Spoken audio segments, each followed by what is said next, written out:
And it doesn't take much to find them here, Jerry. To give you an idea of the power of this storm, look at this tree right here. It's about 15 feet high, to give you reference as to where it is. And while you're looking up there, you can see the netting right above me. Now, this netting is on almost every single corner of this town, and look for how far it goes. It's acres of this netting, just hundreds of pieces of it. We're seeing it on trees, we're seeing it on houses, we're seeing it wrapped around. It's almost everywhere you look. And the weirdest thing, guys, is that if you actually go 200 yards in either direction from where we are, you would never even know that a storm came through.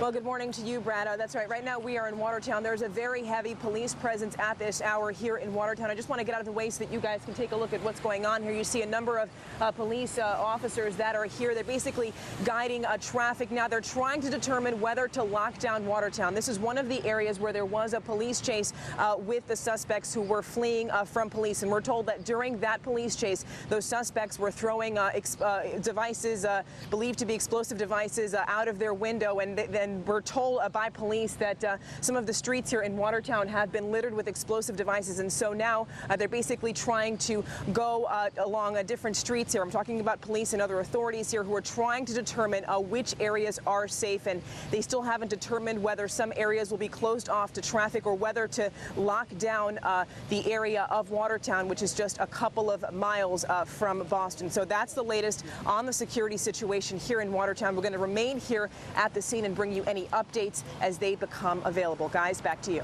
A city block in Shelton changed overnight after 3 stories of apartments on Howe Avenue come crashing down into the businesses below, now devastated by this massive fire. Such a rapid succession in the beginning. We're just pulling people and EMS was treating. Firefighters from several towns called in to help rescue 27 people who were inside at the time. 5 were taken to the hospital. Pulled a couple off the ladders. Quite extensive rescue operation. Hopefully we got everybody accounted for. And then the crews had to worry about themselves. They knew the building wasn't going to stand much longer. Part of it came down on the truck they rode in on. We saw the collapse was imminent. We pulled everybody back, sacrificed the truck for life safety. We came running down here and saw the devastation. I couldn't believe the whole building is completely collapsed. It's why Kenneth Main won't be coming into work at Pedal Pusher's Florist this morning, one of 6 businesses on the first floor. So we're the last ones standing. We're not now. It's I've been there for 7 years. It's hard to realize I don't have a job. And in a downtown where everyone knows everyone, this community is hurting. All of us here, everyone here, you know, we all grew up with this, and now it's gone. But as the smoke clears, they are turning their focus to rebuilding. Shelton's is a great town. There's a lot going on in it, so hopefully, it'll be rebuilt and it'll be better than it was. With that, the bomb squad and New Haven police stop traffic and wait.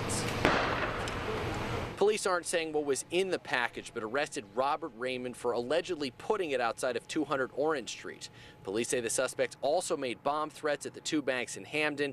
No explosives were found in either location. Other half of the bomb squad came here, they x-rayed it, and they disrupted it. It turned out to not be an explosive device. When I came down, they said I couldn't go out because there was a bomb. Bob Glass could see the white package from his 4th floor office building. His truck was stuck in the crime scene, as were others. The whole incident snarled traffic during rush hour. When they let me out, then I guess I could go home. The scene in New Haven was just one of many. Investigators roped off this Brantford motel where they learned Raymond was staying with his girlfriend. Hamden police also searched Raymond's Auger Street home in Hamden. It was a total shock coming home and finding it surrounded like this. The owner of the home didn't want to show her face on camera, but told us Raymond has lived in the house since 2005. She saw him this weekend, said he was normal. Neighbors also described him as quiet, but someone who never hurt a fly. They keep to themselves, that they don't seem to bother anybody. This is a very safe neighborhood. It's quiet. People are close-knit. So this is my road. This is my street. Tonight in the far distance, relief. For 2 days, it's been no way out, nowhere to go on Plank Hill Road in Bristol. I'm 6'5". Piles of snow removed by hand, tossed away by heavy-duty equipment. You needed a map to navigate this labyrinth. We were sitting here and we said, what if something happens? And it could have been. His wife is 9.5 months pregnant, And then this moment, parting of the White Sea. I heard screams coming from down the road. I mean, I think we're all just relieved that finally someone has come to take care of our street, and, you know, looks like maybe we'll be able to get out tonight. So, there we are.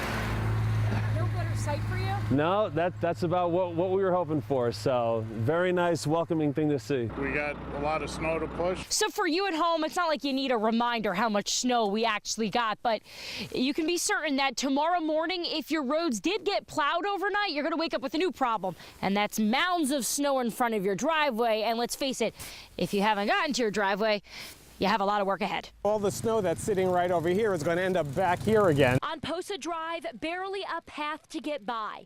This block gave up on Bristol Public Works and became the busiest street around. A lot of labor today and yesterday. We kind of work in teams around here. A nightmare. It's crazy. Can't keep up. Plow truck drivers seen around town all told us the same thing. You got to be patient. We're all out here and we're working as hard as we can to get to everybody. We've got orders to just keep clearing roads until it's open. In Bristol, Diana Rossini, NBC Connecticut News.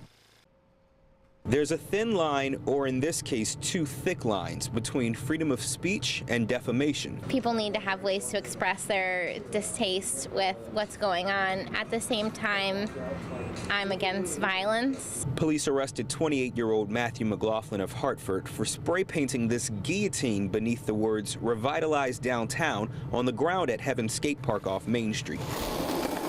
They say he planned to list names of political groups and figures, including Mayor Pedro Segarra. I think it's a little intense, but freedom of speech, go for it. Kevin Ward lives downtown and says he only sees a problem with political speech if it's threatening. Police say there was no direct threat to anyone. Graffiti is tolerated, but certainly anything that is violent or offensive, they're going to take action. And they've charged McLaughlin with breach of peace and criminal mischief. I also agree with that sort of philosophy of not allowing violent graffiti. City officials are considering limiting graffiti in the park to certain areas, cleaning up the rest of it, and making it an official skate park. But downtown residents like Kevin Ward say they don't see a problem with it the way it is right now. If that's an outlet for people to express themselves and they keep it to the park and not tagging buildings, that's a great spot for it.